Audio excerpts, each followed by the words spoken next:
Vendra Yogendram. Let's chant. Natva Jnana Pradam Gurum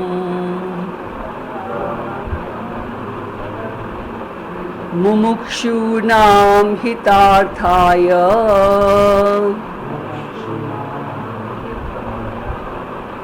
Tattva Bodho Bhidhiyate.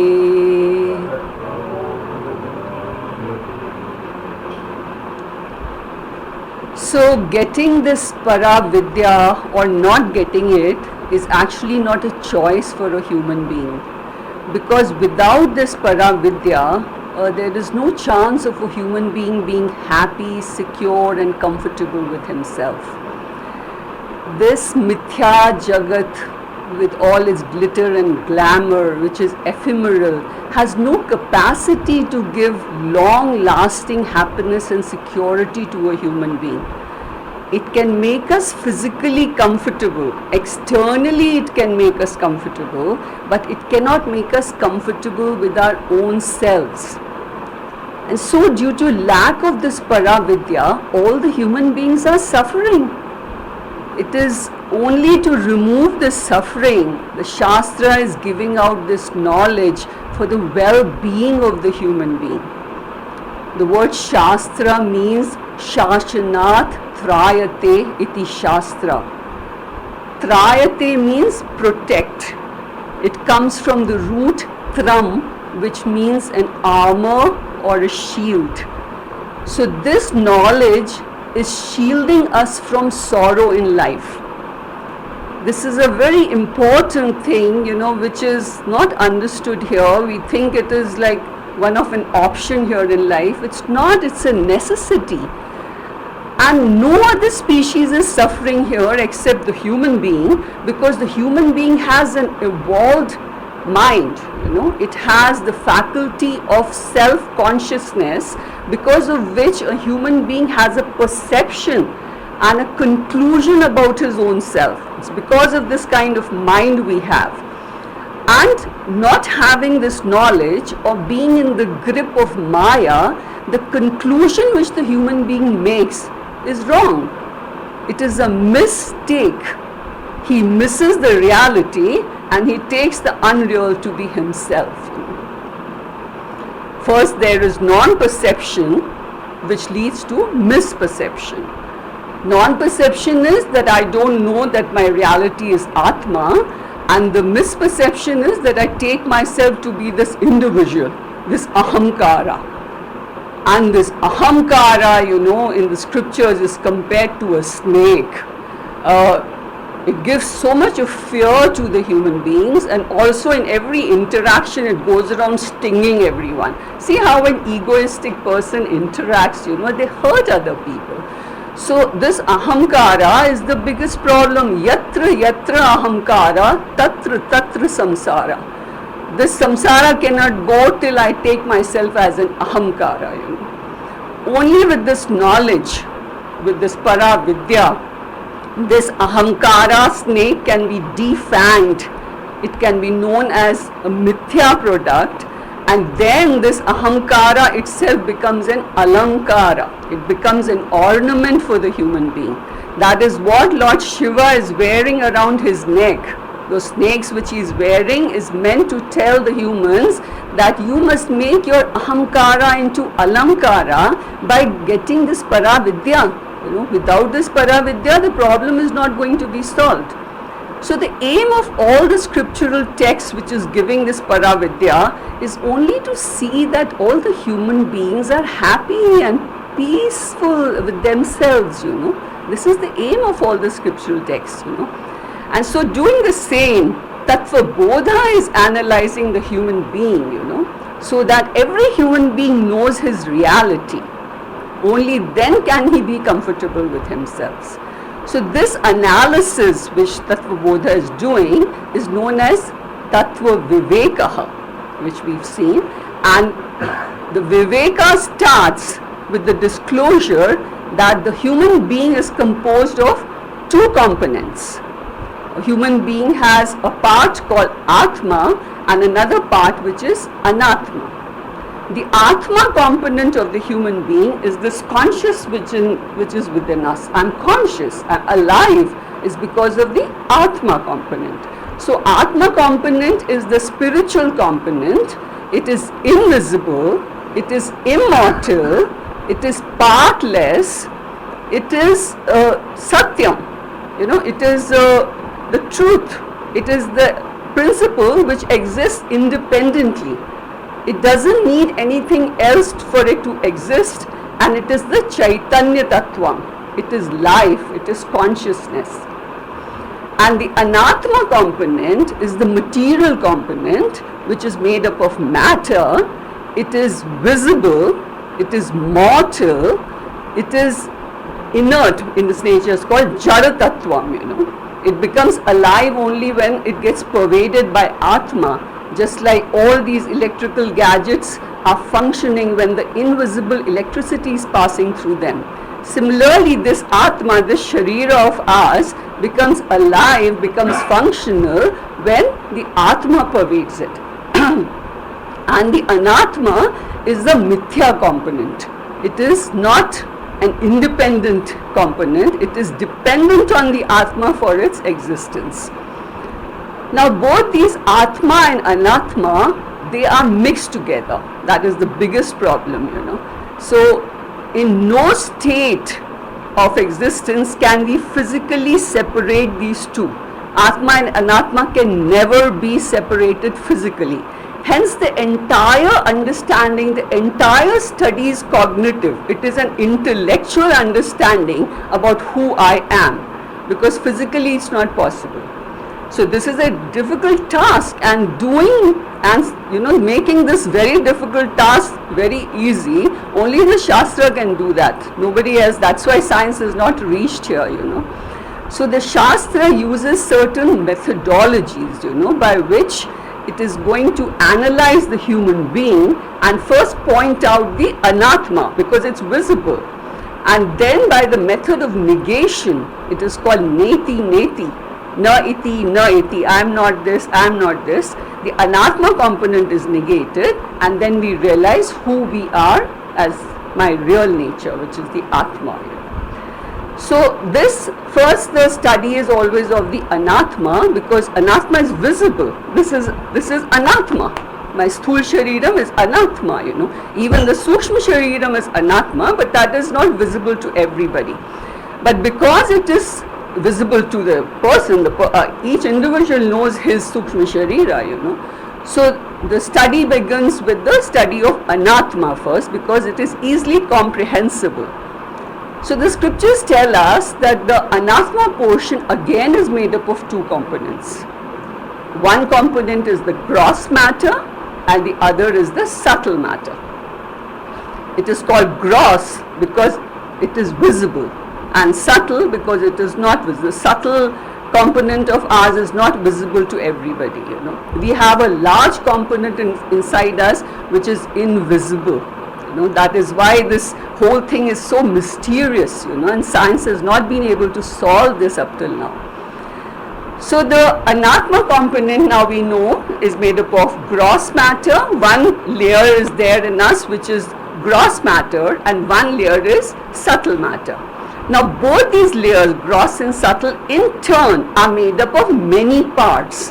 Like our sthul sharira has got so many parts in us, But because this is visible, the Shastra doesn't deal with it in details because science is dealing with it, And any anatomy book we can pick up and read, and it will tell us all about the sthul shariram. So the gross part, it is made up of many parts, but it is not dealt with in detail by the Shastra.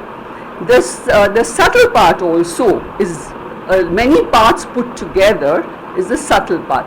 In creation, any object of creation is always many parts put together. Like we see a flower, it's made up of petals, sepals, stamens, all that put together is flower. It is a created object. Then a car, a man-made created object, is also many things put together is a creation. So all these two parts, subtle and gross, again are made up of many parts. So now we have three parts. The gross, the anatma has got gross and subtle, and atma is the truth, which is the invisible part of us, the spiritual component of us. So the scriptures use certain methodologies so that they analyze the human being properly with those methodologies. The methodologies are called prakriyas.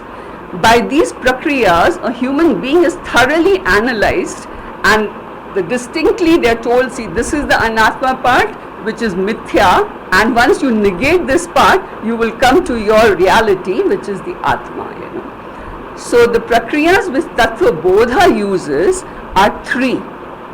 We've studied that: the Sharira Traya Prakriya, the Panchakosha Prakriya, and the Avastha Traya Prakriya. By these prakriyas, the scriptures are pointing towards the anatma, and then by the method of negation, they are negating the anatma to reach our reality, which is the atma. So last time we saw, each of these anatmas are going to be dealt in detail for our studies, And last time we started the first prakriya, which was Sharira Traya Prakriya, in which we had studied the Sthula Sharira and the Sukshma Sharira. We did this in the last class. And this Prakriya, the Guru has told us that Atma is Vyatiriktaha from Sthul, Sukshma and Karan Sharira. So the Sthula Sharira, we've done this in the last class. Sthula Sharira is called Sthula because it is gross. It is visible to our gross senses. We can perceive it with our senses. So that is why it is called gross. It is made up of gross matter. That is why it is visible to us by our senses, And gross matter is produced by the Panchikaranam of the Panch Mahabhutas, which we saw last time. There is a process in which the Panch Mahabhutas undergo a process of grossification, and by that grossification the material called gross matter is produced, and with that gross matter the gross shariras of all the living beings, of every object actually in the world is created. So this is it is the Sthula Sharira. It's called Sthula because of that, Then this Sthula Sharira, which we saw last time, is Sat Karma Janyam. It is whenever a jiva in his cosmic account has mostly punya karmas, then in this next birth he is going to get a celestial body. He is going to become a devata because he had almost everything was punya in his account. But when the jiva has more of pap karmas in his account, then in the next birth that jiva becomes an animal. But when there is an equal amount of punya and pap karmas with a little predominance of punya karmas, that jiva gets a human sharira.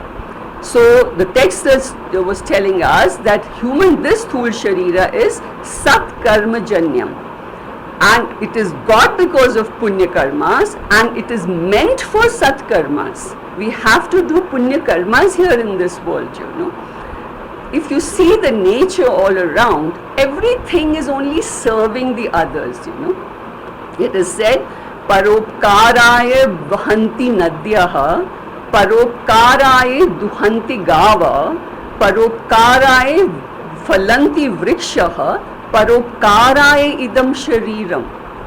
Paropkaraya Vahanti Nadya. The rivers are flowing because of Paropkara. They are giving water to others. Paropkaraya Duhanti Gava. Cows are giving milk for others. Paropkaraya Phalanti Vrikshaha. The trees are giving fruits for others. And this Sharira which we have got is meant for Paropkara. It is meant to do Nishkam karmas here. A person who does only selfish karmas here and goes, we can only wish him best of luck, because in the long term he is in for big trouble.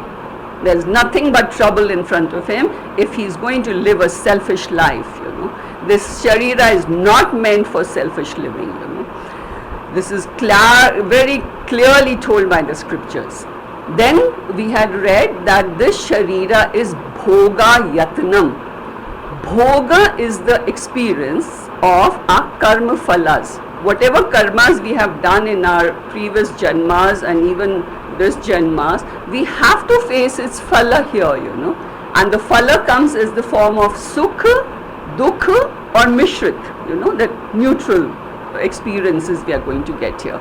So, for that experience of our karma phalas, this body is called an ayatana.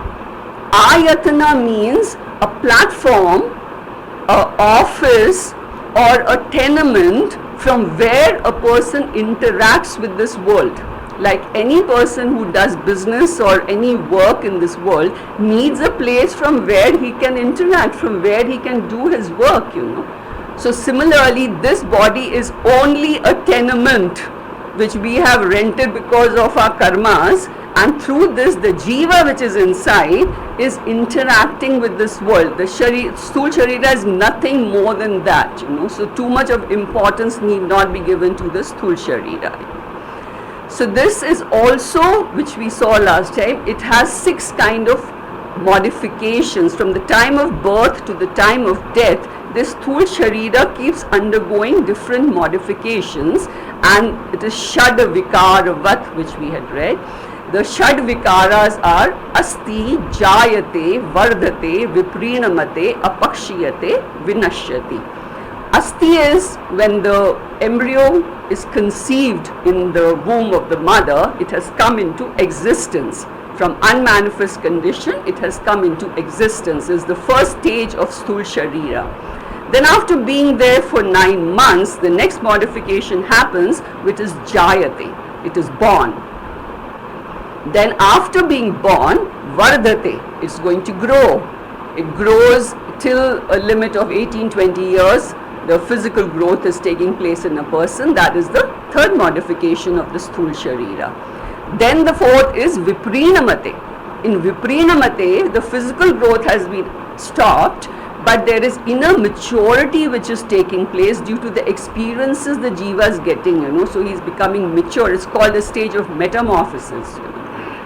And then after 45 or 50, the downward hill of the life starts, because the regeneration process, which actually in other stages is happening, just as the degeneration is happening, regeneration is also happening, but in Apakshiyate, the regeneration process slows down and the body starts declining, and the last stage of the Sthula Sharira is Vinashyati, that is death. So in death, only the Sthula Sharira is dying, So we call a dead body as a departed soul.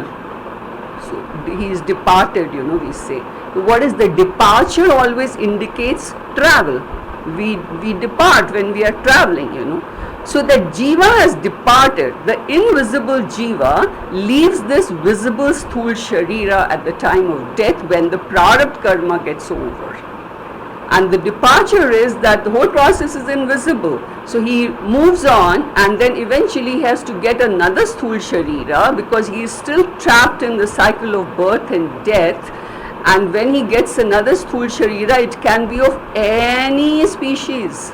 That depends upon the karmas of the jiva, You can become anything if you don't do punya karmas here, Only the person who has got moksha in life, that person does not travel any further. After death, this jiva merges with Brahman, and the cycle of birth and death, which has been on since millions of janmas, eventually finishes. It is the end. The end happens only if you get moksha here, So this is the Sthula Sharira. Then inside the Sthula Sharira, we saw also in the last class, there is a Sukshma Sharira. Sukshma Sharira is called Sukshma because it is not visible to others, and it is visible to the individual. The individual can see his thoughts and his emotions and dreams. That is a Sukshma Sharira product, It is also called Sukshma because it is made out of Apanchikrit Panch Mahabhutas, which we saw last time, The Panch Mahabhutas, a part of it undergoes the process of Panchikaranam and forms the gross bodies, and some doesn't undergo the Panchikarnam, and that part forms the Sukshma Sharira. Then for a human being, this Sukshma Sharira also is Sat Karma Janyam. For human being, everything is Sat Karma Janyam only, because you've got a human body only because of some good punyas you have done, Then this Sukshma Sharira is called Bhoga Sadhanam. Bhog means again experiencing our karma phalas. Sadhanam is the means with which we are going to experience. The Sthul Sharira was Bhoga Yatanam, and Sukshma Sharira is Bhoga Sadhanam. Like in an office, a person needs so many gadgets and instruments to run his business, his office, to interact with the world outside. Similarly, the jiva needs a lot of instruments, these sukshma instruments, to interact with this world. So Tattva Bodha is telling us that the human sukshma sharira is made up of 17 such instruments. It is a toolkit. It is a bunch of 17 instruments.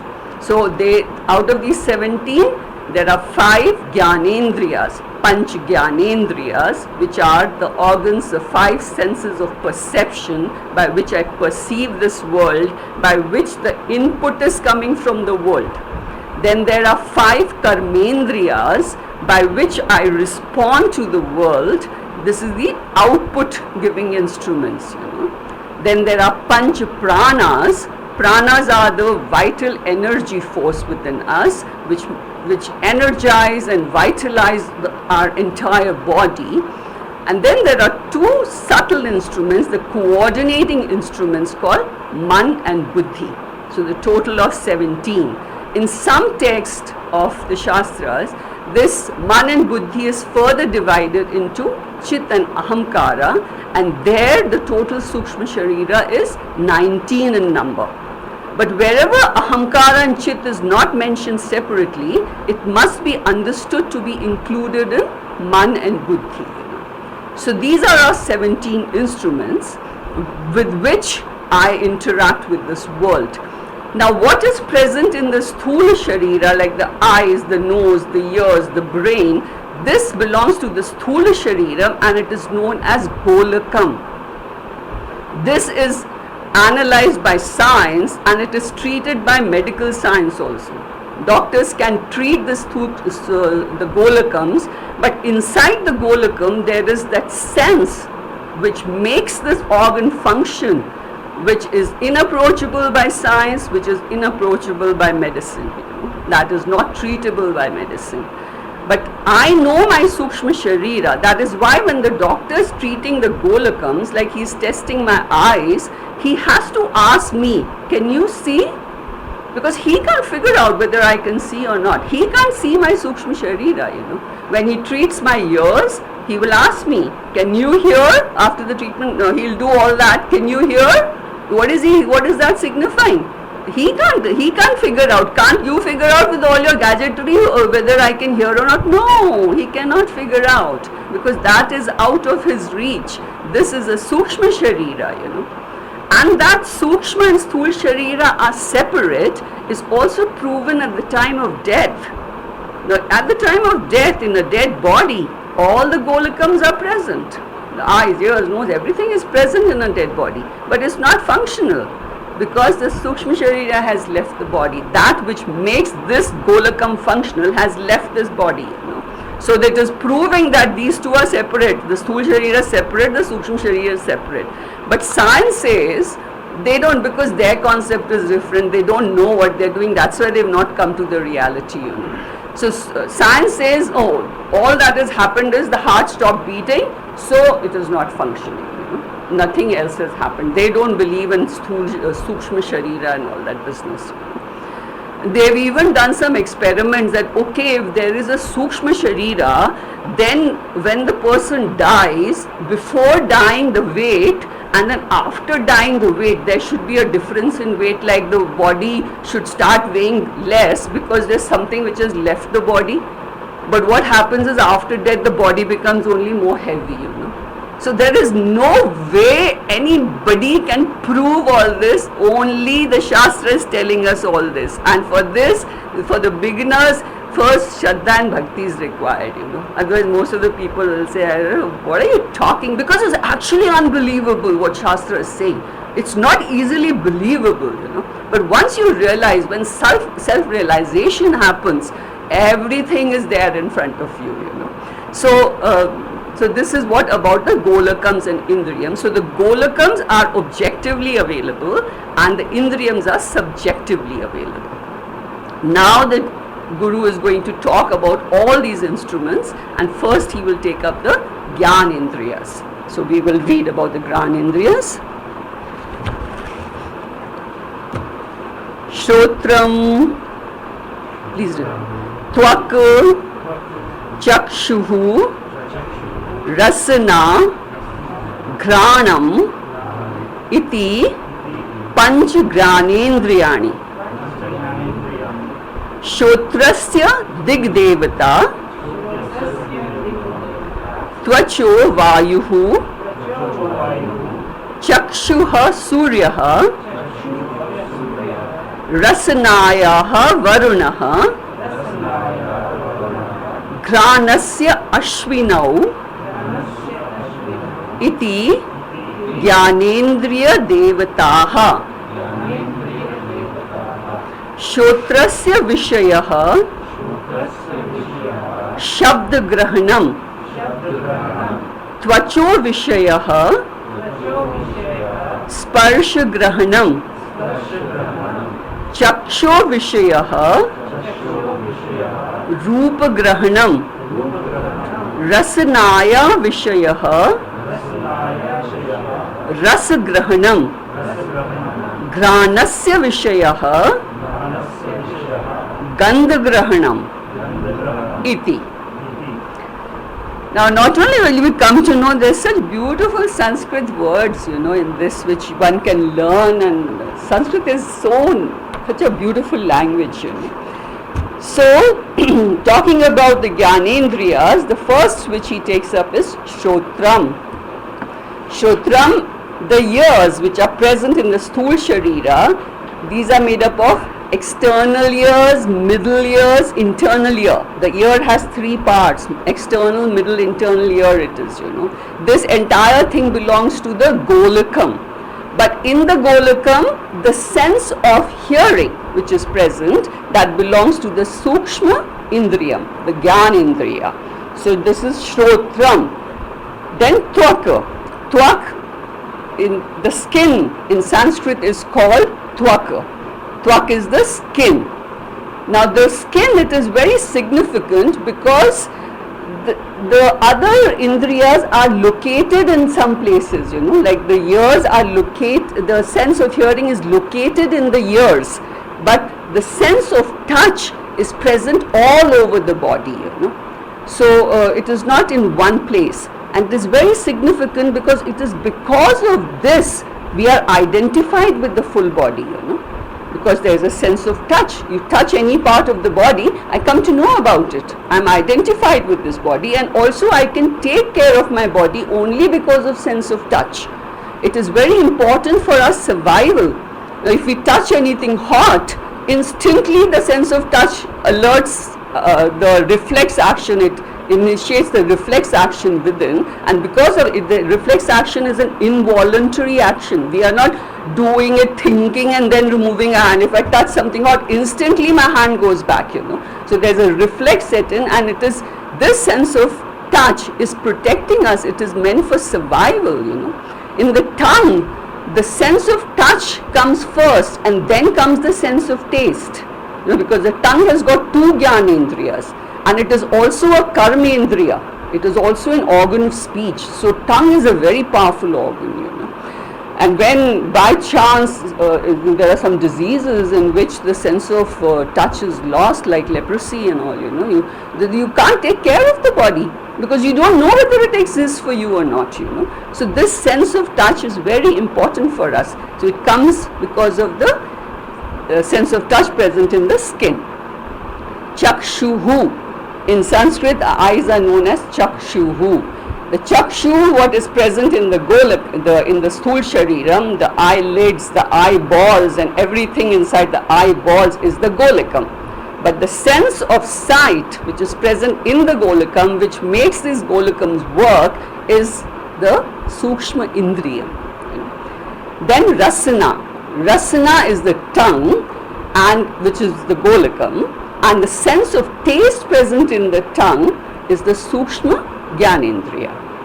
Then granam is the nose, the physical nose with two nostrils, but the sense of smell present in that is separate. It belongs to the sukshma gyanendriya, and this nose is the golakam. So iti pancha gyanendriyani. These are our 5 gyanendriyas by which I get the knowledge from this world, Then the Guru is going to tell us about the devatas who are responsible for managing all these gyanendriyas. The doctors can't take care of these gyanendriyas, because it's not visible. So if something goes wrong, then if I come to know all this, then I can pray to the required devata, So that devata is only going to take care of my sukshma indriyas. Devatas are responsible. Devatas are the intelligent principle, the presiding deities which are associated with all our, not only gyanendriyas, every phenomenon in this world is run by an intelligent principle which is known as devata. And there are so many devatas, Even a mountain is people pray to as a devata. Some tree people pray to as a devata, So as many phenomena which are happening in this universe, that many devatas are there, So just like in a government, there are different ministers, who take care of the various departments, and they are responsible for the efficient functioning of that department, But the power to them is coming only from the head of the department. So similarly, we have only one God, and God has given His power He's delegated the powers to various these departmental heads so that they run the various departments efficiently, and all these departmental heads are known as devatas, So, in the universe, like in our government, it functions on constitutional laws. We know that there are constitutional laws by which this government is functioning. Now this whole universe, this beautiful Ishvara Shrishti is functioning on the laws created by Ishvara.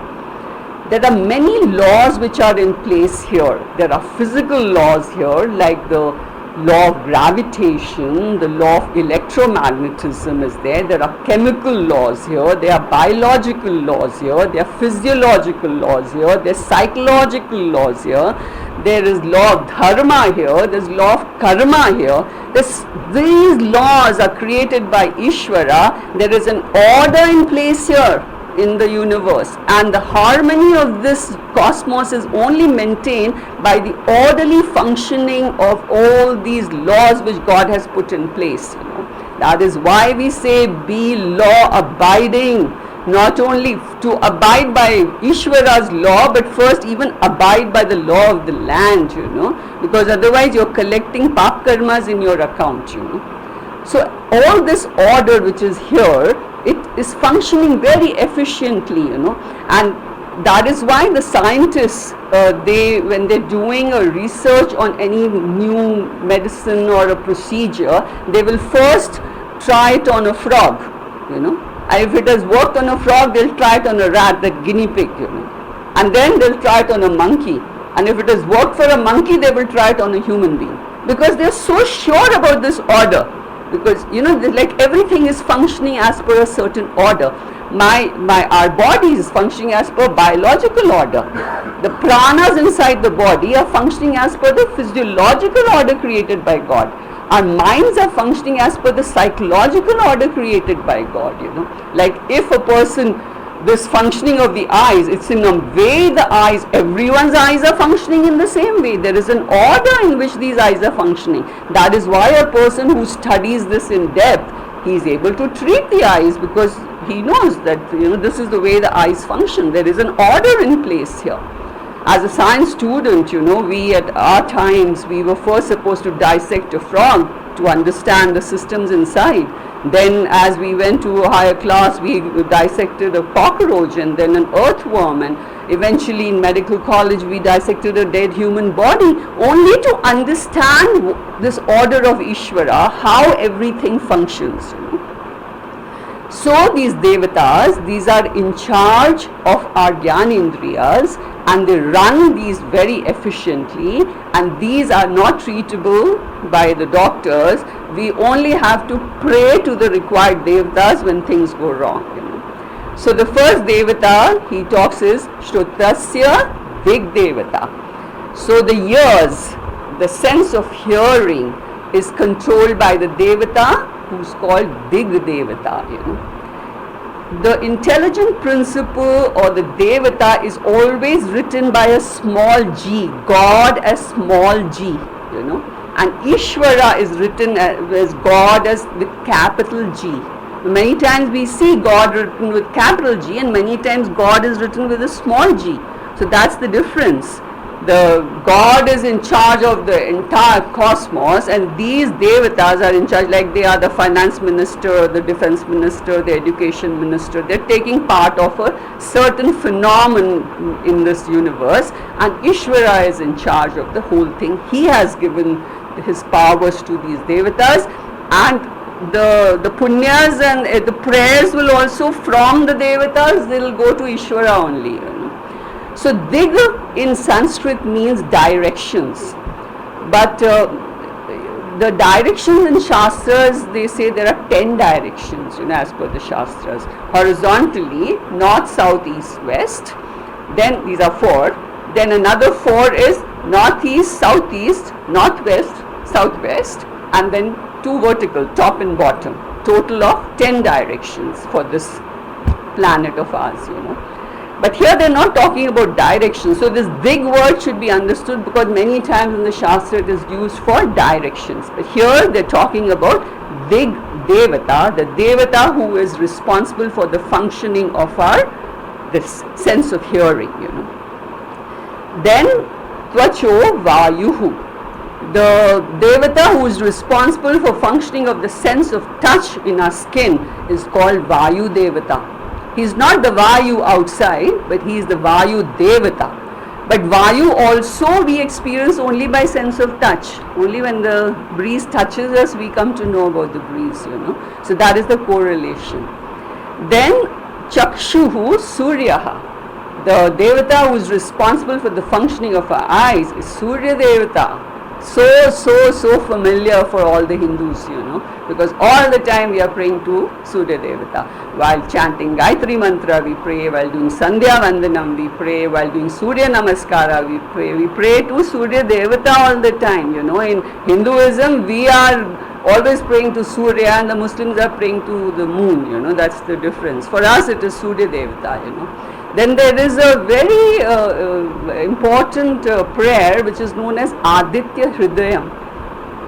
This prayer is mainly meant for Surya Devata, and it has been proven by some people that when their eyesights have totally gone and an ophthalmologist has said nothing can be done now, and they have prayed to Surya Devata by chanting Aditya Hridayam, they have confirmed this fact that their eyesight has come back to a large extent.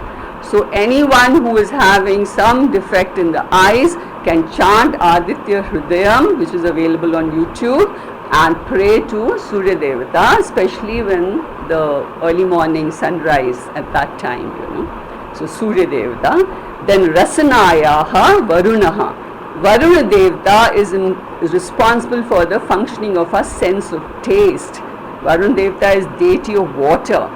Because of him, we can get the sense of taste. Granasya Ashvinau. This matra au in Sanskrit is used when it denotes 2. In Sanskrit the numbers are singular, dual and plural. Unlike English where we have singular and plural alone, in Sanskrit we have dual also. So here the word is au, Ashvinau. Because the nose has two nostrils and there are sense of smell present in both the nostrils, so there are two devatas called Ashwini Kumaras. So these two Ashwini Kumaras are responsible for the functioning of our sense of smell. So iti Jnanendriya Devataha. These are all the devatas of our Jnanendriyas. Getting this knowledge is a big deal because we know if something goes wrong, which devata to pray to. Then Guru tells us about the jurisdiction of these, the functioning of all these senses. So first he says, Shrotrasya Vishaya Shabd Grahanam. Vishaya means the area of operation, the functions, So the Shabd is sound, Grahanam is grasping, So the area of operation of the sense of hearing is grasping sound. Now, our senses, they work in a certain spectrum. The other species, they work in a certain different spectrum. Our senses are working in a different spectrum. What the dog can hear and smell, a human cannot. What the owl can see, a human cannot. Because their senses are working in a different spectrum and our senses are working in a different spectrum. This world has so much, the universe, but we think this is it. No, this is not it. I can only perceive this much because of the limitation of my senses. They are working in a certain spectrum only. That is all we'll be able to see here. So with this, the sense, the world of sound, the world is made up of 5 objects. Shabda, Sparsha, Rupa, Rasa, Gandha. These are the 5 objects which make up the world. And the world of sound, I'm able to enjoy till the sense of hearing is functioning in me, If by chance, unfortunately, I lose this capacity of hearing, then 1/5 of the world disappears for me. I'm not able to access. There's no class, no TV, no music, no listening to the birds chirping in the morning. The whole world is going to become silent for me, And we know there are people who do not have this sense of hearing in them, So knowing this, the Shastra is making us aware of the huge blessing we have from Ishvara. We are blessed with our 5 senses. We are able to hear this beautiful creation, the sounds, everything I'm able to grasp only because of my Sukshma Indriya. So we have to have gratitude to God, because in the Shastras it is said a person who has ingratitude for everything, he is the worst kind of a human, and in the Shastras no prayashchit karma is given for ingratitude, For other things, when you go wrong, there is some prashchit karma mentioned, but ingratitude, there is no prashchit karma. So much God has given us, so we have to acknowledge that and be grateful to God, Then the next is Tvacho Vishayaha Sparsha Grahanam. The area of operation of the sense of touch is grasping different touches, The touches are so many. It's hot touch, cold touch, soft touch, hard touch, By soft, so many emotions are expressed because of the touch itself, This is it is the beauty. This is Ishvara's vibhuti, And also the sense of touch is meant for our survival. We are able to protect ourselves because of sense of touch. Instantly the body is going to go into an alert mode, because of sense of touch. So this is the area of operation for the sense of touch. Then Chakshuhu Vishayaha Rupa Grahanam. The area of operation of the sense of sight is grasping different forms and colors. Actually, that is what we see. We do not see the process of the sense of sight is such a complex thing happening within us. Science knows about it. The light from the object gets reflected as an inverted image on our retinas, On the retina, an inverted image forms of the object which I am seeing, which is happening because of reflection of light taking place. Then the retina sends a message to the brain, and the brain in turn sends a signal by which I see this image as straight. It is such a complex mechanism, and we are seeing all the time, and all the time this is happening within us, So we are composed of such high tech instruments within us. It is, each person is a millionaire by himself just because he's got so many high-tech instruments inside. The Sthul Sharira has got so many organs. One organ transplant you do, you come to know what's the cost of that, And Sukshma Sharira, of course, is not replaceable, but the life is only possible because of this. So this is what is happening in the sight. The sense of sight is grasping the colors and the forms by all this reflection of light which is happening. Then Rasanaya Vishayaha Rasgrahanam. The area of operation of the sense of taste is grasping different tastes. Can you imagine a life without getting any sense of taste, when everything is bland for us, no taste? There's supposed to be some 6 kind of tastes, it seems. Sweet, salty, sour, pungent, bitter and bland. These are the tastes. And for so many people, their life revolves around enjoying food and enjoying all these different tastes. And it's unimaginable if the tastes have gone, all vanished, It happened during COVID. During COVID, we lost the sense of taste temporarily, and everybody was so scared. Oh, I can't taste. What happened if we lost it for good? Can you imagine? So, since I have the sense of taste and I know about it, this is what Shastra is telling us all this, so that I fold my hands to Ishvara, so much he has given. That what I have, the other species also don't have. A human being has got so much, So this is the sense of taste. Then Rasanaya Vishayaha, this is what we saw, Granasya Vishayaha Gandhagrahanam. So the area of operation of the sense of smell is Gandha, means the different odors, the fragrant, the foul, even the smell of anything burning. It is so important for our survival. If there is an electrical short circuit which happens, first we will get the smell from a distance. Oh, there's something burning there, and instantly we can take care of it, If there's food burning on the gas stove, from that far off room, what is there? Something's burning, Thanks to this sense of smell. This is so important for our survival. We can take quick action because of that. And also all these senses which are helping us in our survival, it is because of these senses I can enjoy this beautiful Ishvara Shrishti here.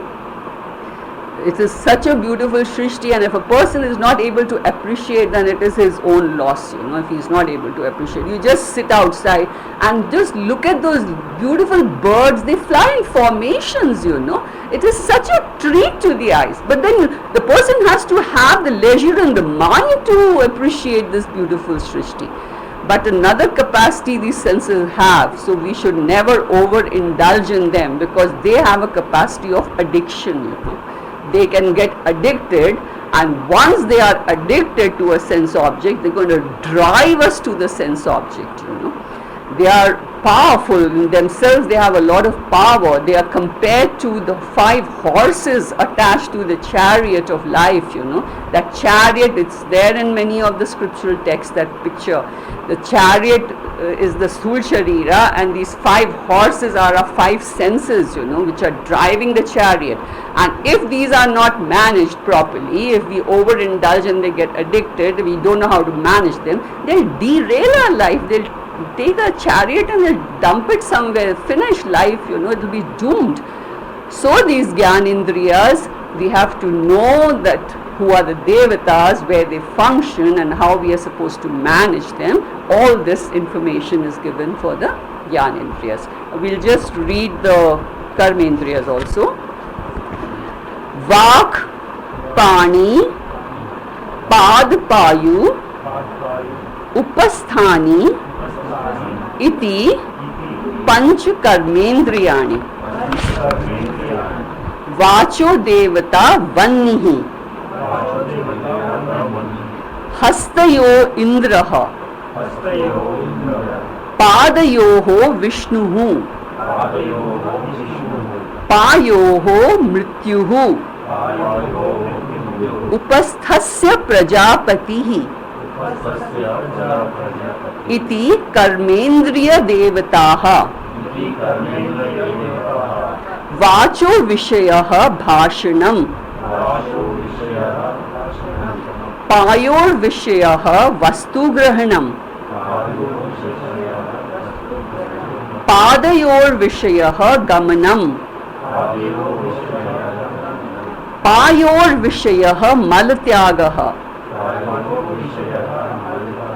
उपस्थस्य विषयः आनन्दः इति.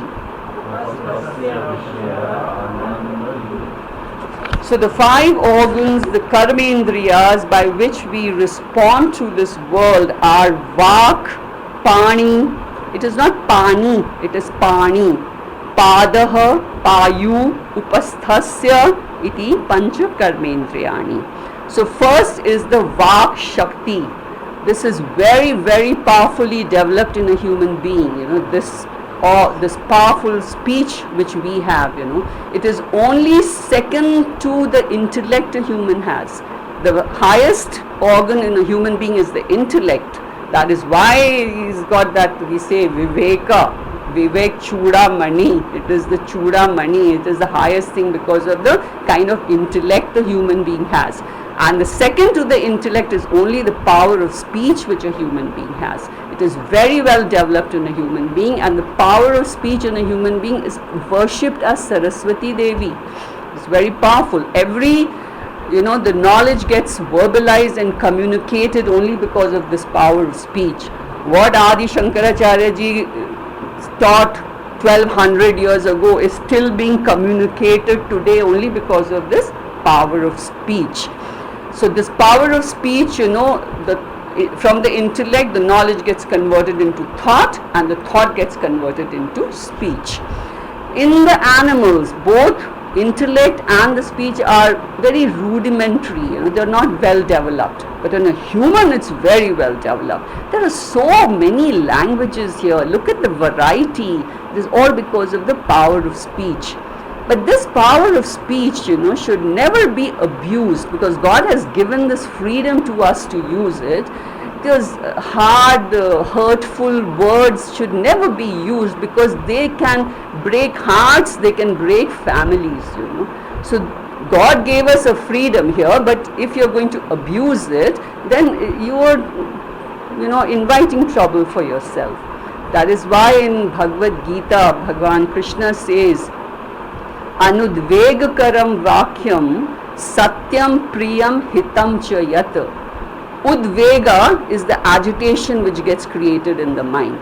So my words should never create udvega in anybody's mind, So it is anudvegakaram vakyam. Your words should be anudvedkaram. They should not create udvega in anybody's mind. Satyam, they should be truthful. Priyam, very pleasant. When we speak, it should be very pleasant. And hitam, for the benefit of the other person. Only we should talk actually. If my speech is not benefiting the person in front, it's better that I shut my mouth, I should not keep maunam if you don't know that if you're not going to bring the upliftment of the person in front, it's better not to talk. There are people who are always trying to pull the other person down, So that is a sin as per the Shastras. We should never do that. Always uplift this person. It is for the hitam of that person that I should even open my mouth, So you see, when you meet a materialistic, great person who's very great materially, he's got so much, after an interaction with him, you come back feeling small, that, oh, he's got so much and I am so small, I don't have anything. Because that's the way that person behaves. He's showing off about everything he has, just only that is the main highlight, what he has. But when you meet a spiritually great person, the person comes back feeling so happy and uplifted, because that is the way a spiritually great person talks.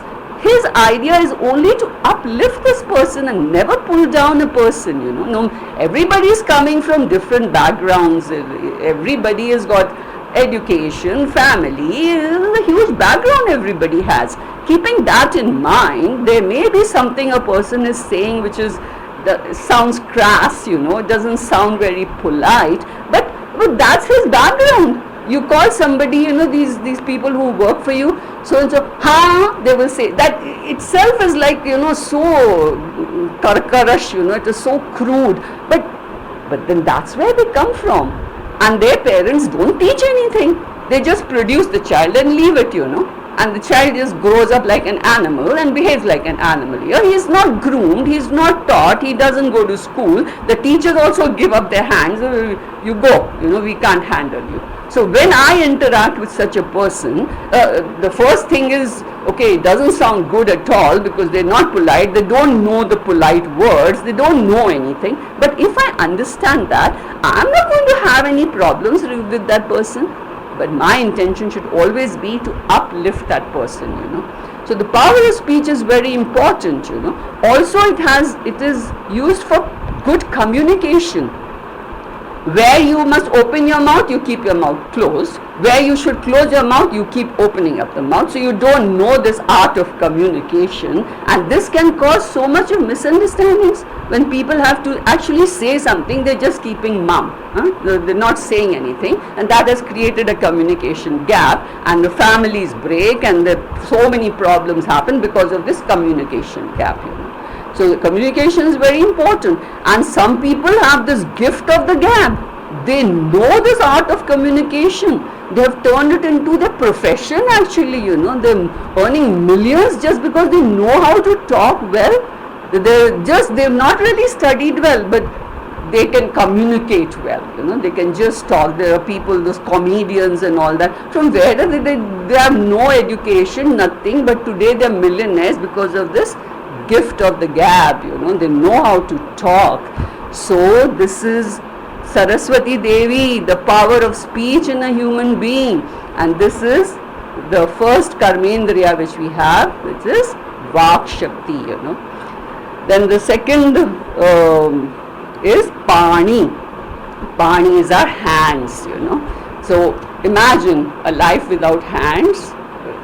It's just unimaginable, and there are people who don't have hands. I still have a whole lot of collection of painters who are the mouth and foot painters. They paint holding the brush with their toes and the mouth, and they paint with that, and beautiful paintings they have given. So they have trained their feet, they've trained their toes and their mouth, and they use that. But life would be such a struggle if we don't have hands. So just to know that I have hands, we have to bow our head down to Ishvara, that He's given us hands. Then the next is Padaha, my legs, because of which I'm moving freely from one end to the other, Just see those people who are sitting in wheelchairs, who are using crutches. Some people you see, they're limping, they're dragging their feet because this organ is not working properly. It is such a freedom which we have if my legs are functioning all right, and as we age it is going to go down, But we have to, by this information, we have to thank Ishvara for giving us these legs. Then then Payuhu. Payu is the organ of excretion, So this, our body of ours is like a factory. We are putting the raw material as food inside. This food has to be processed and assimilated, and the waste has to be thrown out of the body. And just see the work this body is doing.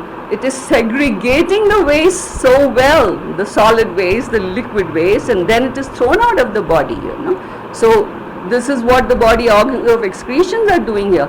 And what are we doing here in this world?